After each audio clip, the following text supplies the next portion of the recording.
Thank you, everyone, for showing up on zero notice. It's really quite beautiful and moving to see everyone here and you tuning in.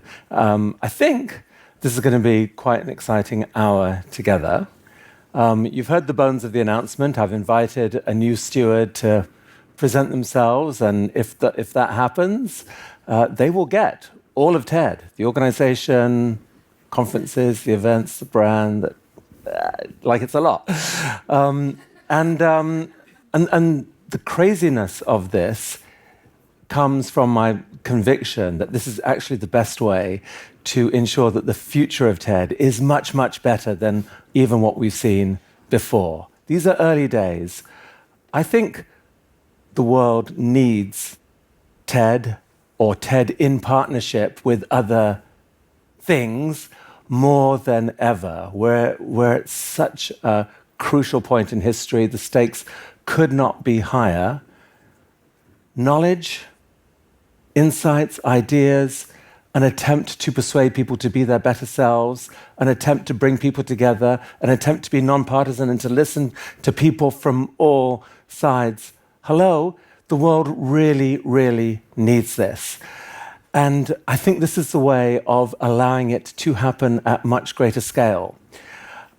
I'll say this, there's a fundamental problem that we and all other forces out there who are trying to use the internet for good have run into.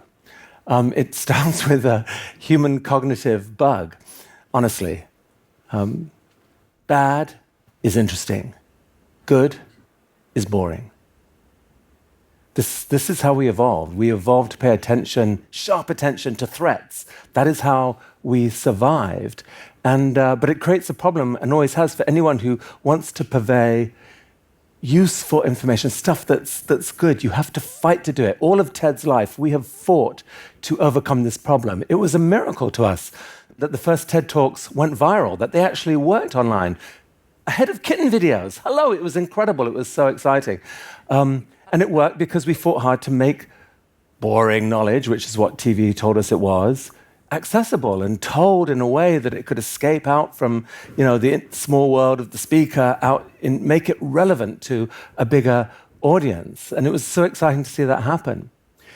In the last few years, we have faced a new enemy out there. I'm going to say, why not use the word enemy? It's algorithms that were probably created for good intent, but they were created to maximize attention, which played right into this human cognitive bug of teaching millions and millions of content providers that the way you get attention is to stoke people's fear, to play up threats, to show that the other is really dangerous, and to create this world, this increasingly fractured world where we're all addicted to things that make us angry at one level, and which make it incredibly hard to take a deep breath and say, okay, I'm going to put aside 18 minutes or 15 minutes or 6 minutes, for God's sake, to actually learn something and to be inspired to be my better self.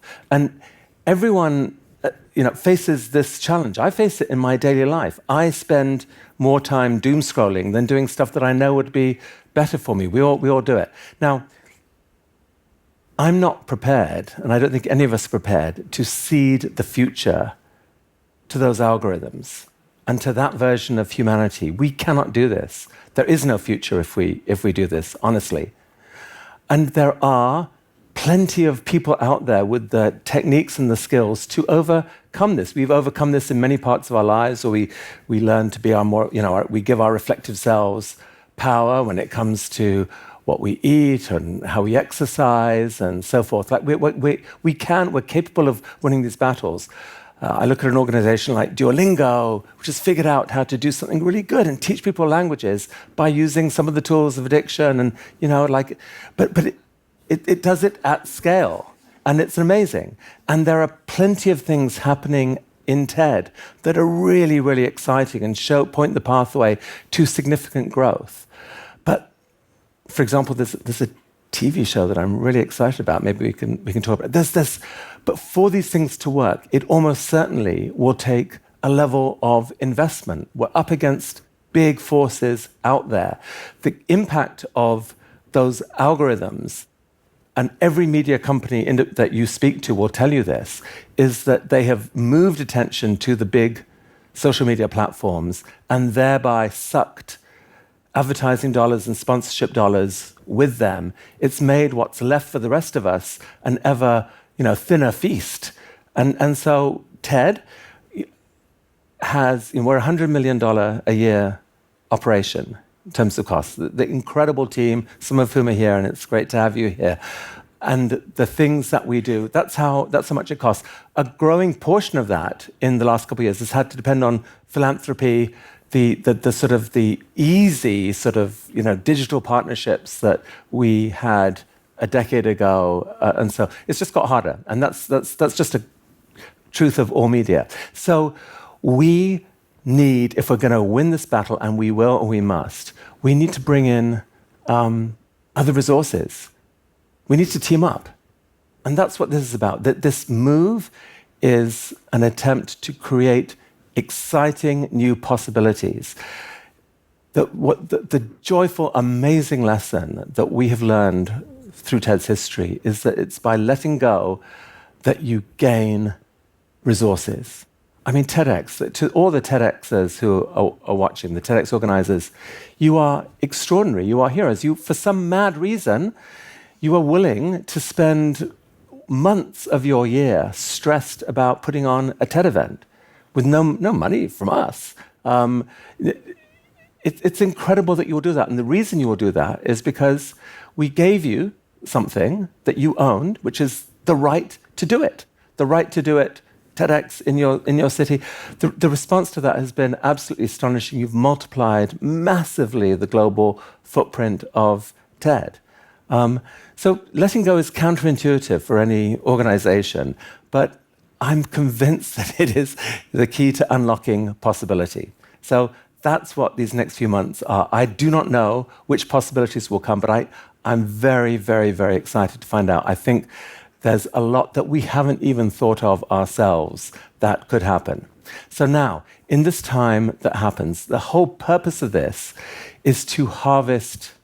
By opening it up like this, we get to hear from you, we get to learn from you, we get the crowd mind of the global TED community, which is an incredible mind, to say, well, how about doing it this way? And that process starts right here this morning, this afternoon, wherever you are. So thank you so much for being part of this. Let's get the chairs up here, and we're going to go into Q&A mode in a minute. Exciting. Okay, all right, so we heard a little bit about maybe the possibility space that TED finds itself in, but I'd love to launch into why now? Was this a decision, a middle of the night, light bulb moment, a slowly growing realization? After 25 years, you're just ready to throw in the towel? Just give us a bit more of a window into both the decision and the timeline. I mean, look, I've been thinking about this for a while. We've been discussing it for a while. What would it take to bring in new resources into TED so that we can really achieve the bigger dream that we want to achieve? I think one weird catalyst, honestly, was that I published a book a year ago called Infectious Generosity, which sort of framed the TED story in like, oh my goodness, we've discovered this idea of radical generosity, and it actually works as a strategy. It's driven every single thing. The giving away of content, which was a risk at the time, is what made TED what it is today. And it followed on with, there's lots of other pieces of that, but it's really driven everything. And so but unfortunately, you may be going, well, wait a sec, isn't there something else you could give away? So that was a catalyst, but no, it's more the logic of the moment. The upside potential of TED has never seemed bigger to me and never seemed to matter more. And so I just think this was the moment. Yeah. And I could just add for that, as Chris obviously always sees the big trends and the big picture, but we were having conversations about we have big dreams and we know that we can launch new businesses and do more things. But now to do that, we need resources and growth funds and investment. So all that came together. Yeah. There's a moment to kind of transition TED to the next phase, but also to build up resources so we can do more. And I think that's an important distinction because I think, Chris, in your note, you said there's 25 million in the foundation. People would think, okay, that's a pretty decent amount of money. You've still clearly got some ideas in the pipeline for what TED could do. So maybe, just talk to us about, I feel even with Audacious, you've kind of witnessed that ability. If resources aren't the issue, that's, I think, what you're essentially trying to launch TED into in this next phase. Is that right? Yeah. So the structure of TED is, so you've got the TED Foundation, which is a nonprofit, which has $25 million-ish, moves up and down, that owns TED Conferences LLC, which is the business unit that runs most of the rest of TED. Is 25 million a lot? Well, it is by the standards of many nonprofits, but TED is $100 million a year thing. During the year of the pandemic, we lost more than $10 million, or of the order of $10 million seven or eight. Yeah. But by slashing costs, you couldn't. It's one quarter's worth of our costs. So at least psychologically, I think it's hard responsibly to. Say there's an investment project that required a $15 million investment. You would be very foolish to gamble all of TED's future on that one project. And so it limits what we can do. And so, if we're to make an impact in the world, you can't talk in terms of $10 or $15 million. So at some point, I think some of the biggest dreams that we have may take many tens of millions of dollars, possibly hundreds of millions of dollars, to actually grow to global scale. And so we want to open the door to someone who can help us think bigger. That's great. So talk to us about the ideal inheritor of TED. You mentioned in your letter to the community that you want someone with both the ideas and the resources, the willingness and the capacity. What are some of the values that have gotten TED this far and will be critical of the future candidate? I mean, you want someone who fundamentally cares about the future of the world and everyone in it. I mean, TED is fundamentally global. It's someone who understands the power of ideas. I deeply believe that the ultimate drivers of history actually isn't politicians. It's the innovations that happen among inventors and dreamers and thinkers and writers and advocates and so forth. What shaped the current world are the people who innovated social media. Like for better or worse, ideas and innovation is what shapes the future. And so someone needs to buy into that and be excited by that. Of if we can get that right, wow, that changes everything. I hope that they. I think just the deep idea of education more generally as a sort of as a fundamental force that will shape the future. Global education, if you were knowing what we know now about the world and what we know now about technology, you wouldn't create a global education system that looked anything like what we currently have. We're spending countless billions of dollars in the most absurd ways, when there are much, much better ways we could allow everyone on this planet to have all that they need to know to empower their own lives and their own futures.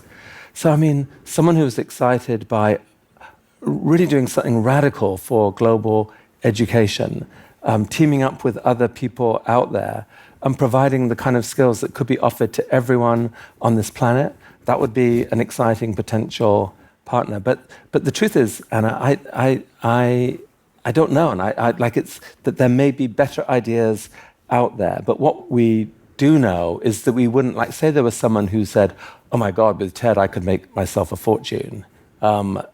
Use that brand. Knowledge is valuable. Let's make a fortune with it." That they won't get it. Good to know. I think also we live in a very polarized, difficult times. You've taken a very pluralist approach, I think, to how to use TED to bridge build. I think it's probably important also to just talk about kind of non-partisanship in this situation. How are you thinking about the future owners' kind of belief system? So it's hard to be non-partisan. What I said at the last TED was this, was that in a world where we really are in danger of becoming just more tribal than ever, and where people on the other side are sort of hated and distrusted, that it puts any media operation into a bind. You have three choices, basically. One is you can ignore politics altogether. And for a lot of TED's history, we've actually tried to do that. I think in the world we're in right now, it's very, very hard to do that and feel like you're still covering the things that matter most in the world. I mean, politics is going to play an important part. So the second choice is to pick a side. And that is the easiest way to go. That is how a lot of cable channels, for example, have determined their future, their best way of getting viewers. Pick one side, and then you can go all in on the sort of demonizing of the other side and the sort of cheerleading that goes along with that. Ultimately, that just adds to the fracture. We are explicitly publicly non-partisan, so I don't think that's an option for us either. And we've definitely been accused of leaning too progressive by some people over the last few years. Possibly there's truth to that. What TED's future is, and what I said, and it was generally super well received by people, is that we are determined to be nonpartisan and to be a space where we can give visibility to ideas from multiple parts of the political spectrum, treating people with curiosity and with respect, and carving out a different kind of space that says no to the screaming and the hatred, because I get it, and there are times when that can be justified, but it doesn't take us forward. We want to be a place where people can listen to each other, and then a magic thing can happen. You discover some values in common. Hey, we all care about the future of our children. Who knew? That's exciting. So what can we build that would make the future better for them? What can we build together? And if you can shift the conversation to what can we build together, which takes an act of imagination and picturing of future possibility, but it starts with a determination to be respectful and to refuse tribalism. I think that's I think that's an essential role, and I think it's something that the world needs. There aren't many places where that can happen, and I think we need to double down on it. Great. So one further question, Jay, then I'm going to come to you. So we've been witness to some pretty significant media platform acquisitions over the last few years. Some would argue that some of these have been pretty disastrous for society and certainly for editorial integrity. What have you learned from watching the media landscape change hands in recent years, and what has it clarified for you about how you would like TED's transition to go? Chris? Me first, and then, yeah. I mean, look, acquisitions are often hard. Some work amazingly. If you just look at, like, from a pure business point of view, I don't know. Facebook acquires Instagram. Instagram is now far bigger than Facebook. These things can work, and I think in the modern world, scale really matters. But you need aligned cultural values. I don't think what we're thinking about here, just in terms of acquisition, and certainly we would not be acquired by an entity with, for example, a strong political viewpoint. I think of this as, we're opening the door to possibility, and a combination of platforms, resources, skills. I think if you ask the question, are there many other people out there who cannot stand the way the world's heading right now, and who feel this intense yearning for a better future and for rediscovering the best parts of humanity, for helping create the means by which we can spread that discovery of how can we be our better selves, not just in one country, across countries, so forth. I think there's a lot of people out there who deeply respond to that. And there are a lot of resources out there there are a lot of people out there with huge resources who actually don't know what to do with them. That is a big thing to do. And if there's one thing I've learned, I think we've learned together, Anna, at Audacious, is that if you want to get stuff done and if you want to raise money often, the best way to do it is not to present a small plan. Present the biggest dream you can dream of. That is what gets people's hearts pumping. Yeah.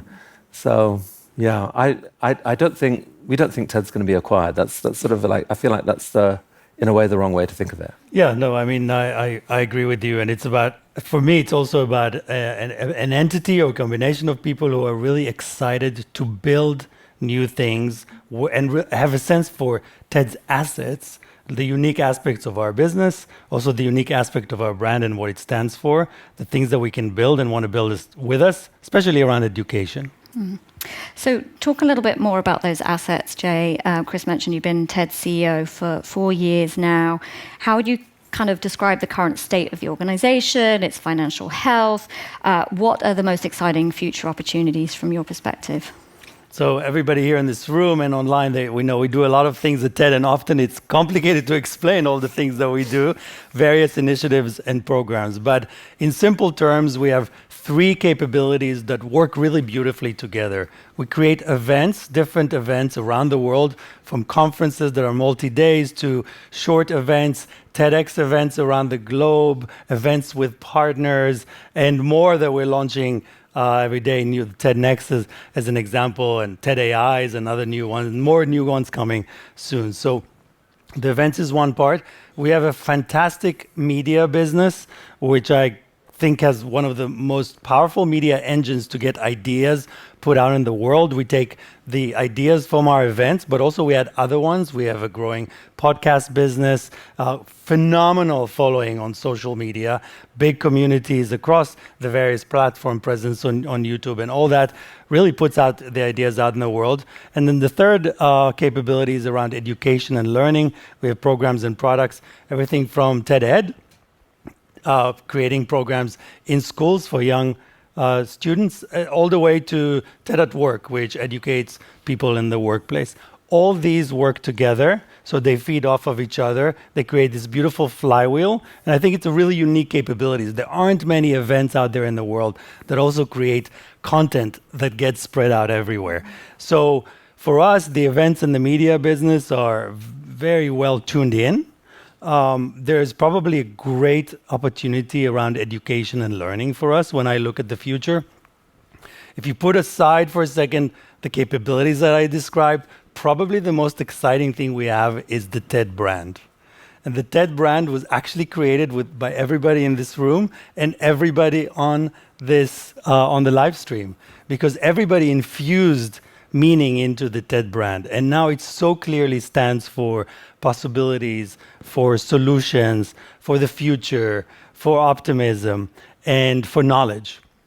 And so building products in education across lifelong learning, I think education is going to matter more, and we're going to have to constantly get educated. I need to take a course on how to keep up with AI at my age, right? So I think there's a lot of opportunity to educate people across stuff. I'm very excited about that. And as Chris says, I'd love to have, if we have a partner with even more ideas, that's even better.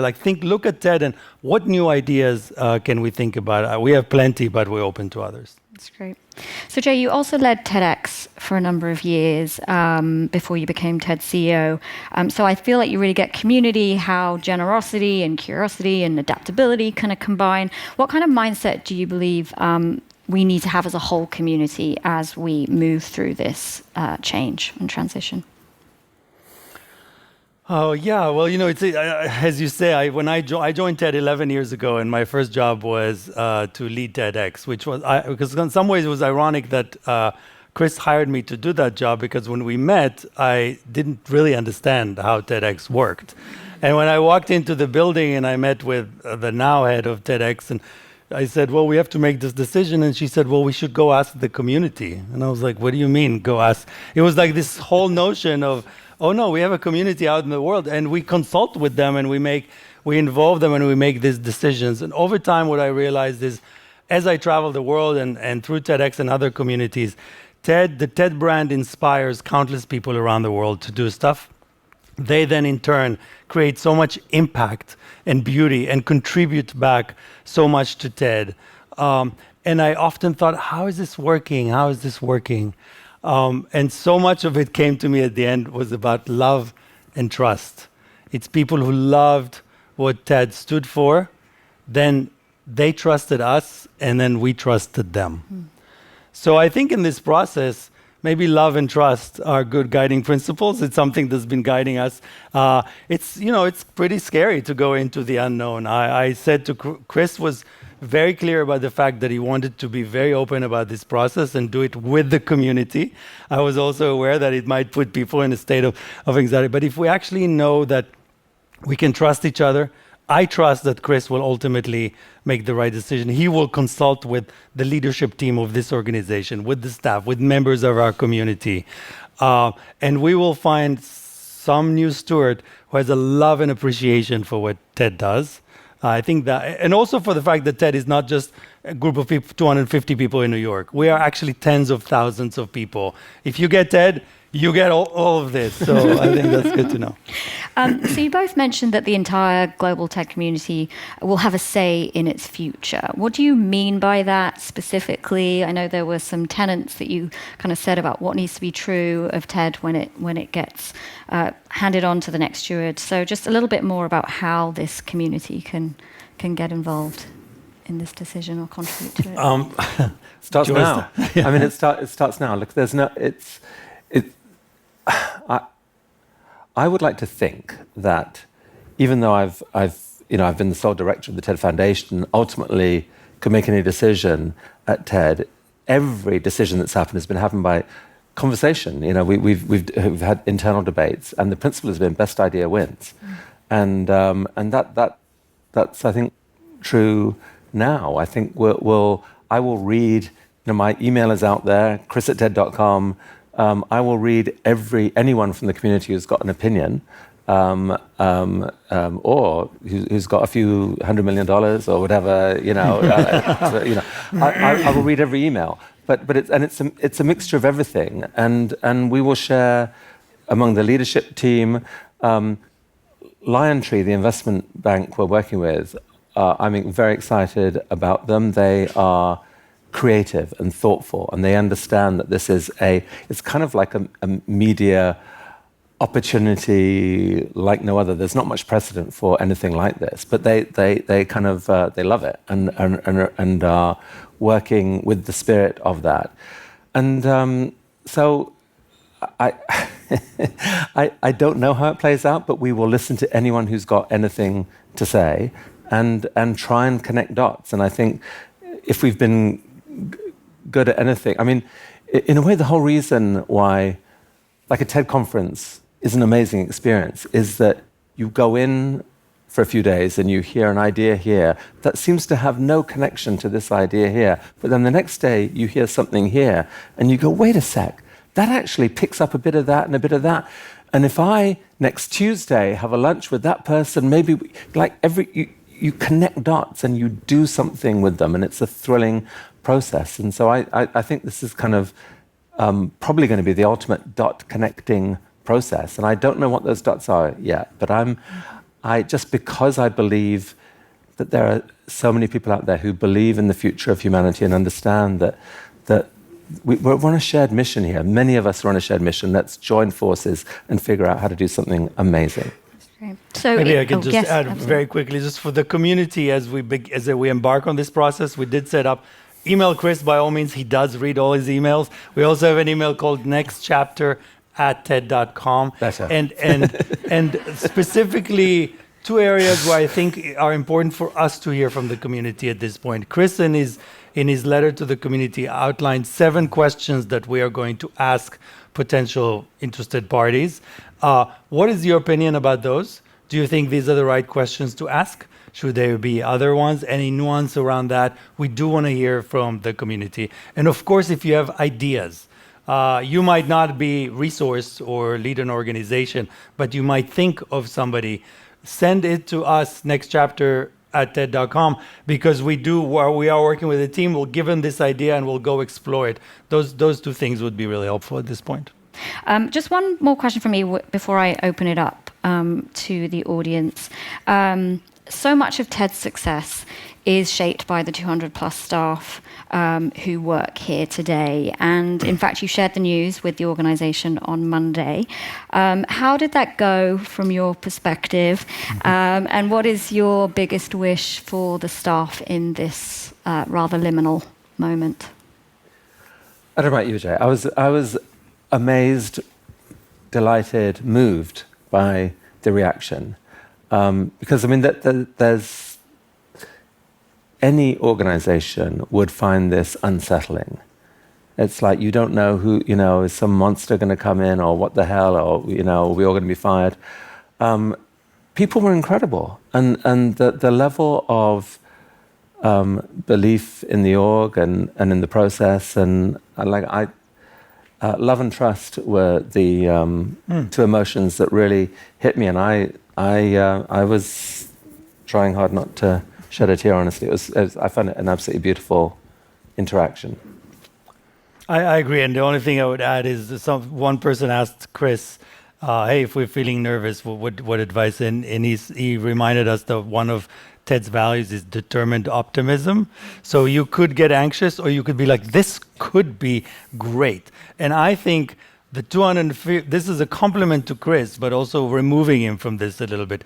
His values of being open to possibilities, being kind of trusting and determined optimism are actually infused to the 250 people who work here. And they received it in a manner that we think about it, which is this feels like a big change, but hey, it could be better. Mm-hmm. So. Absolutely. All right, we have some questions from the remote audience. A number of people asked about the future of specific programs. So TEDx, TED-Ed, TED Fellows. What can you share to assure those tuning in, representing those communities, that these programs will survive? And this is for both of you. I mean, we believe in all of those programs, passionately. They all have funding capability as things stand anyway. So I mean, if you're serious about inviting in a new steward, obviously a new steward may say we want to focus more on that and grow that, and whatever. But I see nothing but upside for them. I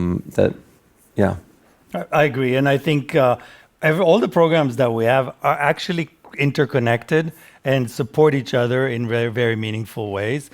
The way I think about it is we are planning to do more, not less. So who knows? I mean, of course, there's possibilities that some changes will come, but we think all the teams and communities and programs are here and they make sense. And so my guess is that they're here to stay. And I would add to that just that I do think that the TEDx community, I mean, that there are tens of thousands of people around the world doing TEDx. We actually don't even know the exact number, I don't think. We know that there's north of 3,000 events, but there's, some of those have teams that sometimes involve 100 or more volunteers. And I think that is a massively, that's a sort of an asset. Asset's a very narrow word, but I'm going to use it for now. It's an asset of TED that has huge potential. I mean, this is a group of heroes, global heroes, who are fighting every day to try and spread wisdom, knowledge, community locally. Wow, that's absolutely amazing. And I think if someone wanted to map a pathway to a better future, there is a lot more potentially that we could dream of with our TEDx partners. So I mean, I would definitely, in this whole process, would welcome any thoughts from TEDx organizers. Maybe answer this question, like, what more do you believe you would love to do or could do? Mm-hmm. And what would you need to do that? Is it just permission? Is it resources? What is it? Dream. This is a moment to dream. That's great. All right, I'm going to combine two questions. One from Adam, TED attendee from California, and Diane, a TEDxer in New York. You listed a wide variety of different options for who might inherit TED. Who do you actually want it to be? Where do you believe TED belongs? I'd love to hear more about this, because maybe by sharing it, you can inspire the audience to make it reality. Hold. I am also scared of the unpredictability of billionaires, and we all are. How can we make sure that TED will stay as a nonprofit after it's transferred to an extremely rich person? How can we prevent a culture and journalism oligarchy? Sorry, this is why. It's good. Yeah. It's good. Yeah. It's a good question. Billionaires, the hated billionaires. So I'll say one thing first, just about the Audacious Project, which Anna and I have been, building for the last 10 years now, I guess. The Audacious Project invites anyone who is a dreamer for change, typically someone running like a social entrepreneur. Say, what is your biggest dream? What could you do if money was no object? The ideas they come up with can take your breath away. When you distill those, we distill from hundreds down to 10. We have a retreat once a year that is basically attended by billionaires. And in the course of 2.5 days, we get to see these billionaires in action. And what you see are people on fire to try to figure out how to use their resources for maximum good. It's like part of me just wishes that everyone could actually see that process, because billionaires, I mean, to some extent, deservedly have a terrible rap, and I'm not saying that some billionaires and in their worst moments do terrible things. They do, but I can promise you, because I've seen it up close, we've seen it up close, that some billionaires are deeply want to figure out how to use their resources to make a better future. They want to give back. They know they've been lucky.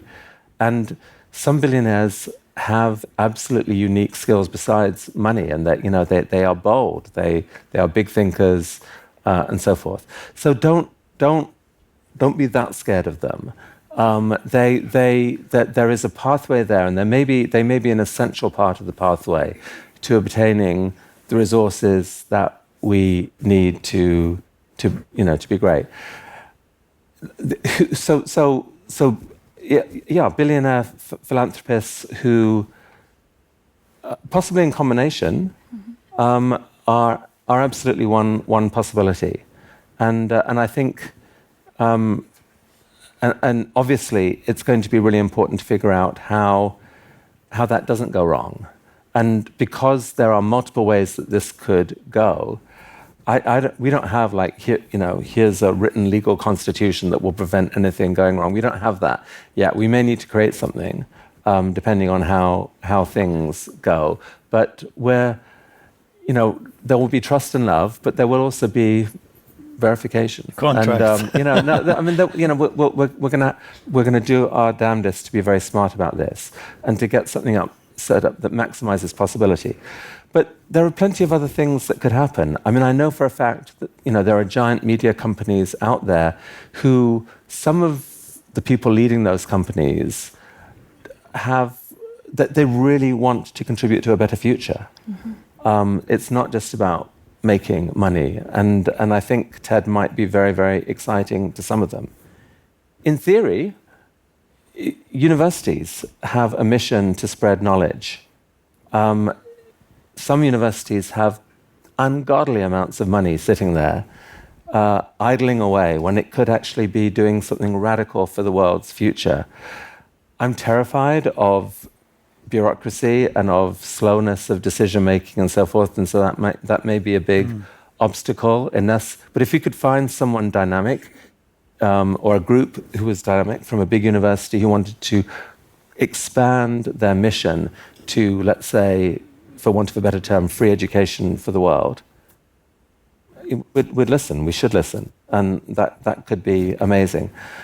the global TED community. There's lots of resources in this community. There are new ways of creating structures. The challenge with governance structures, or something like I mentioned in the note, the possibility of a DAO, a distributed autonomous organization.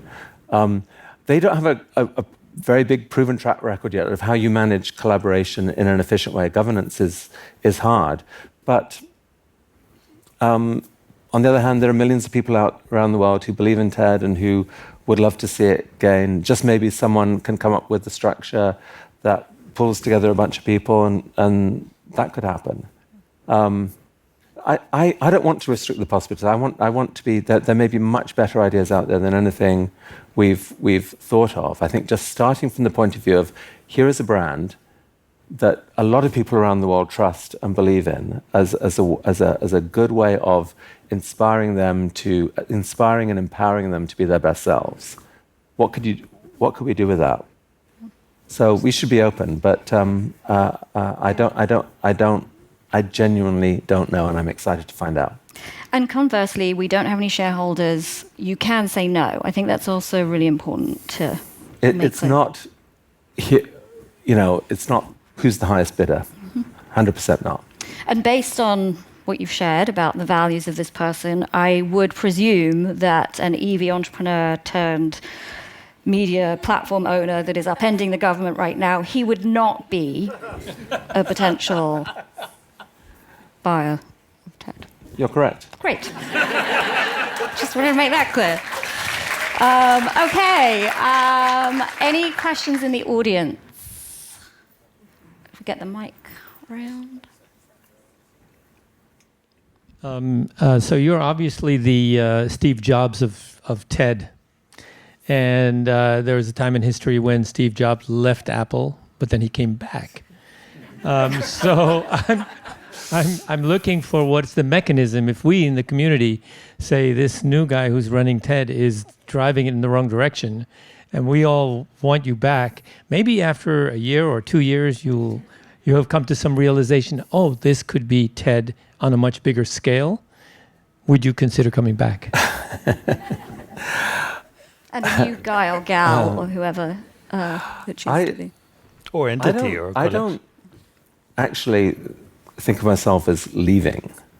I'm basically think of myself as offering the keys to someone else. But TED has always operated on the basis of best idea wins. When a group of people who share, dream together, that can be what happens. So I guess my hope is that I would stay as an advisor or on the board or involved, and I can sometimes be persuasive and say, what if we did this?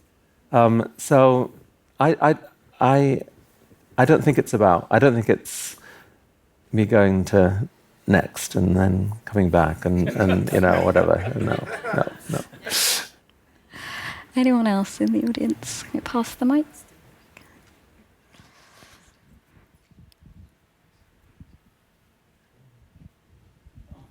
Hello, just to put you on the spot for a moment. We saw in the evolution of TED that we first had, ideas worth spreading. And then we moved into ideas change everything.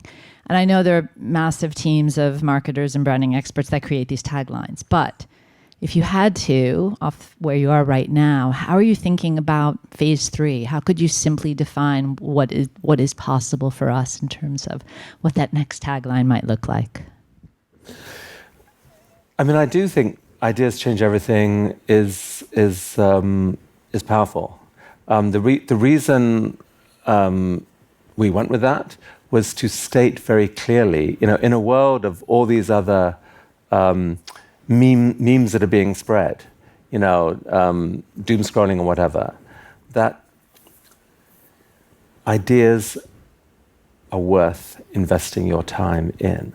That you can have a few moments of satisfying pleasure doing this, but if you actually want to impact the future of your life and the world, get involved in ideas. They're powerful, man. They're really they will. So I think on any scenario, I'm happy with that as a tagline. I mean, you could picture teaming up with people who just believe in trying to build a better future for humanity, and you know, maybe you know it can change, but depending on who the new partners are, we'll see.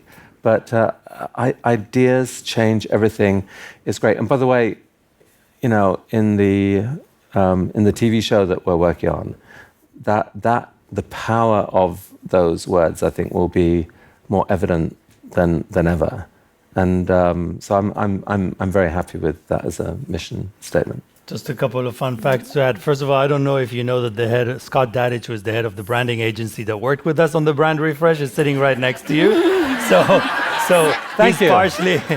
He's partially, and job. through his generosity of the TED community, also did a lot of pro bono work with us. So thanks you, Scott. Also, that brand refresh just happened. We did it for our 40th anniversary, and our thoughts were already brewing about this. We need to usher in a new era for TED, and that ideas change everything is very suitable, we think, for the next decade or two, and is beautifully positioning us to think bigger, to understand why this really matters, double down on it, and bringing in a partner that really cares about it. Not just about virality, it's not just about clicks, it's not just about one extra view. It is about doing things that are really, really meaningful. So. That moment was so quintessentially TED. Any other questions from the audience? Yes.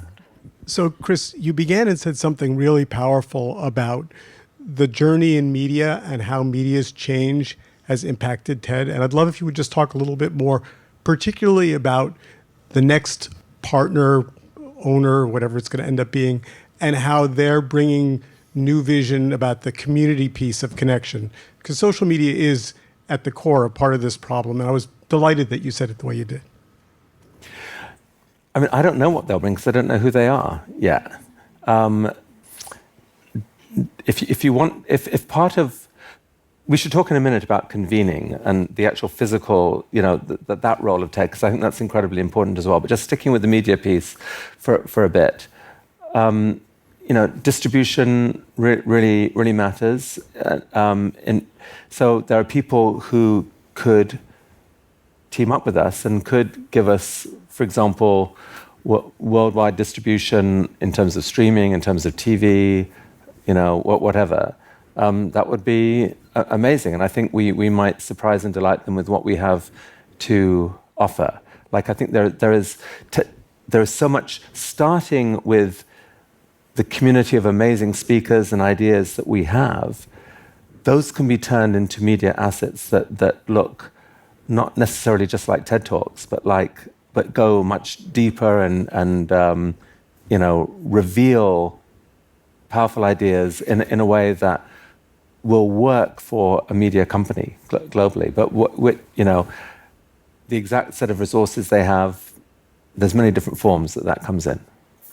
And the other thing that will make a huge difference is literally just, you know, financial investment instead of developing some of this stuff. So it doesn't have to be a media company or whatever, but I think media distribution will be a big part of it.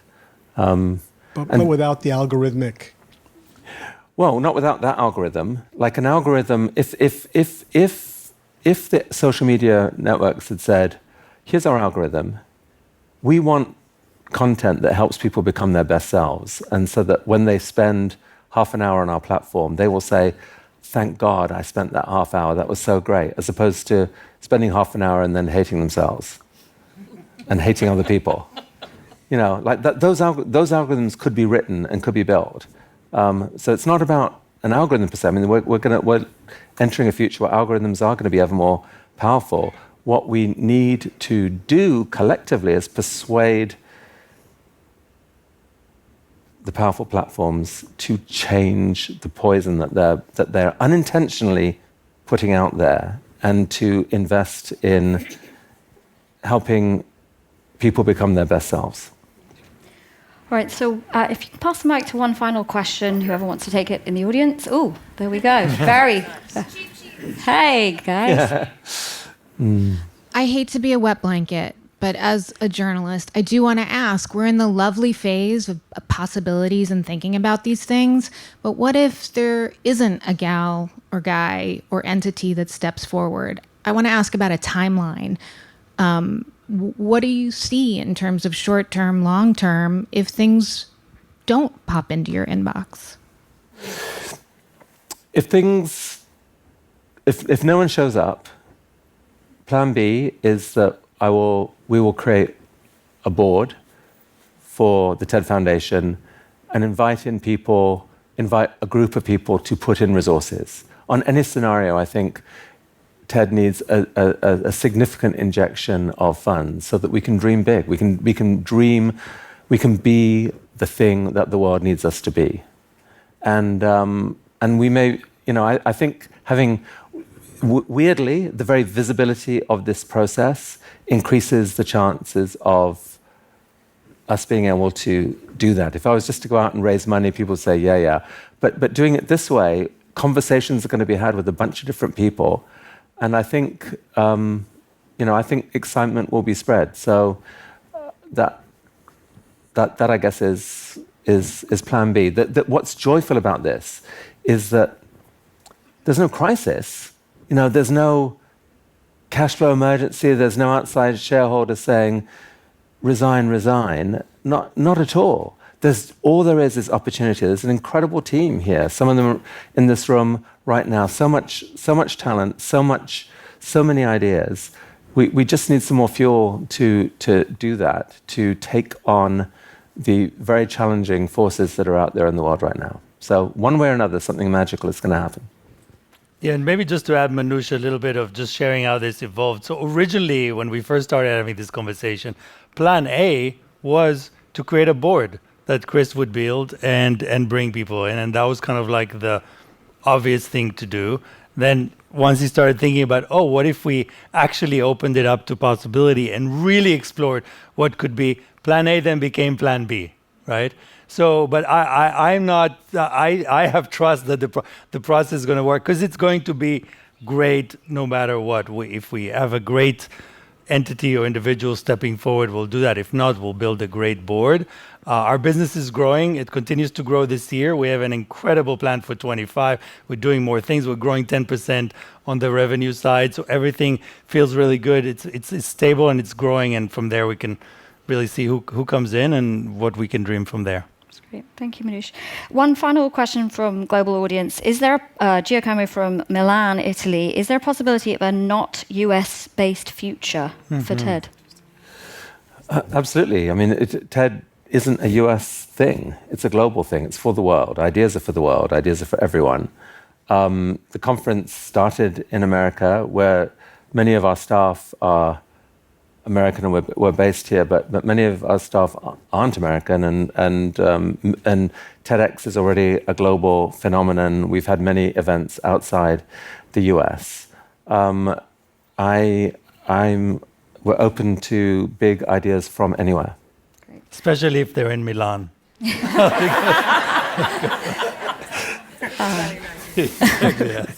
All right, so we're going to wrap up here. One final question for you, Chris, about legacy. You're inching towards 70. You have plenty more years ahead of you. But as you look back at your time at TED, what are you most proud of, and what do you most hope will be your legacy? Well, first of all, if you believe Ray Kurzweil, if I can just survive another 6 years, I'll live forever. It's like we're longevity liftoff. I'm most proud of this, just stumbling on this idea of letting go. That is it's been the most amazing thing that has made all of this possible. When I bought TED as a sort of shivering, semi-broken, failed entrepreneur who, I thought he was a business god, and then discovered I was crap because the dot-com crisis blew up my company, and it was horrible, and it was I need somewhere to go and lick my wounds, and these seem like awfully nice people, and how incredible to get a chance just to live in the world of ideas and so forth, and maybe there is a bit of inspiration here that could do some good things in the world, and so it started off very, very low ambition. I didn't know what it was going to lead to. It felt like there was something here because there was so much passion at TED, so much inspiration. It felt like there was a flame there that wanted to burn brighter, but I didn't know how. And so it was this discovery that you let go of stuff, and holy crap, that actually worked. We gave away our best stuff, and it didn't destroy the conference. It actually made more people want to come to the conference. Wow. This community is deeply generous at heart. They didn't blame us for giving away their content so that they now had wasted their money. They said thank you because now we can share this with our friends and family. That was incredible, and seeing that happen again with really with TED Ed and Fellows in a Way, and then TEDx in the most astonishing way. And all that led to, Audacious was in its own way an outspread of that. So this idea that, yeah, that's what I'd say, the idea of strategic generosity. It's like, it's not Sunday school generosity, goody-goody two-shoes. It's like we're in a connected world. People have generosity in them. If you can trigger it, ripple effects at astonishing scale can happen. So that I guess would be it. And I just I feel so lucky that we hit on that, and it happened. It was a collective thing from the people who were around at every stage who were excited by doing that. Yeah. Well, take your flowers, Chris. There'll be plenty of moments for further gratitude and thanks. But on behalf of Jay, the audience, the staff, I want to deeply express my gratitude for your stewardship of TED these past 25 years. You have an unparalleled ability to catalyze generosity, wonder, curiosity, and it has been one of the most powerful experiences to be witness to that these past 17, 11, many years.